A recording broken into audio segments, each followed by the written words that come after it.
All right, is it true our body knows when there is a change in the weather coming our way? Well, let's ask your meteorologist, Jacob Dickey. Oh, Jacob, stretching, getting ready for today's segment. Yeah, I got a crick in my back. I think it's the weather changing. Oh, do you know that my husband texted me today? My sinuses are killing me. You know, I've heard it many times. We have these systems come on through, and there's a little secret about it where Grandma's right. She can feel it in her bones.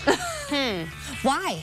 Pressure. Why do our sinuses hurt before a storm? It is pressure. It is changes in pressure that you have to deal with. This is a question we've got so many about. Okay, let's look at the graphics real quick here. See these lines in there? Those are lines of pressure. So we look at the atmosphere. We're taking it down to, what's the approximate sea level pressure. With low pressure, we often talk about strong storms and storm systems. Look what happens next week. See those lines, how they tend to get a little closer together, and they're also in circles around that big L. That's an area of lower pressure. So it's the change in pressure that oftentimes people say, I can feel it in my bones, or my arthritis is flaring up, or my sinuses. That's one of the big reasons there. I'll illustrate it a little differently for you for pressure. First off, the blues indicate higher pressure, high pressure, fairer weather. We generally don't have a lot of rising airs. Look what happens over the weekend. Then we lose high pressure and we turn to that strong low pressure there, that red. So there's that transition, that change, which usually... So this is coming. Flares up. This is what's coming next week. Yeah, we just had a system just like this yesterday with the tornado watch that we had, and we've got another strong low pressure coming our way on Monday, which I think folks probably by Sunday, they're feeling it now because the pressure's gone down and it's starting to come back up behind the cold front. But, it's that time of year. We're going to have lots of these changes in pressure, lots of these systems. I feel like I know weather because my dogs, they react. Yeah, so animals, would it be similar with how they respond? Perhaps. I thought you were going to say you knew the weather because you had your WCI 3 weather app. Oh, that was her next question. Because I guess those did not go off yesterday? No, our weather radio did. I'm sorry, let me rephrase that. The weather app worked as is. There's another question we got. This one, we got a lot of phone calls. We've talked about this a few times before.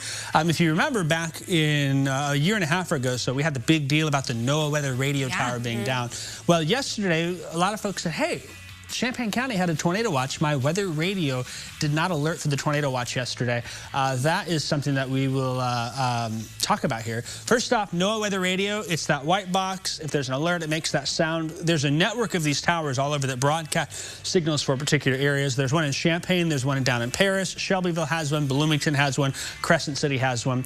They're often used here. In particular, the Champaign Tower, it was a year and a half ago, they basically didn't have a place to put it. There was no location. It'd probably be closer to 2 years ago. Time's flying fast. Yeah.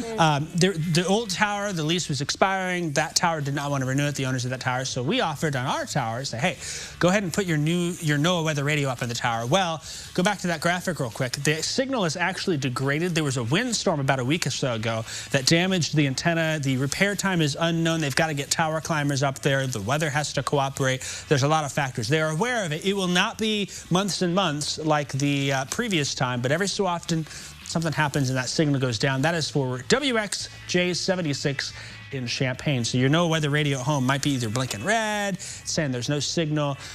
There's a good thing about that where we encourage folks to have as many ways as possible to stay connected. So how can you get reliable severe weather alerts? Watch TV. What? No Facebook? No.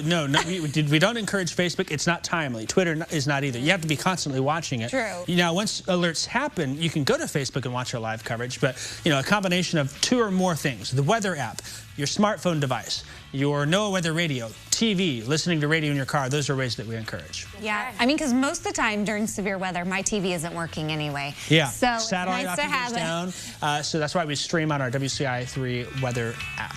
Okay, well, we're out of time. Okay. And I know we had one final question about how clouds hold water and all that. Let's save that for next time. We'll save that one for next time. Okay. So that question came from a friend up in Gibson City. We'll get you, we promise. All right, but in the meantime, if you have additional questions for Jacob, there's all the ways that you can connect with him, and he'll be back with us next week.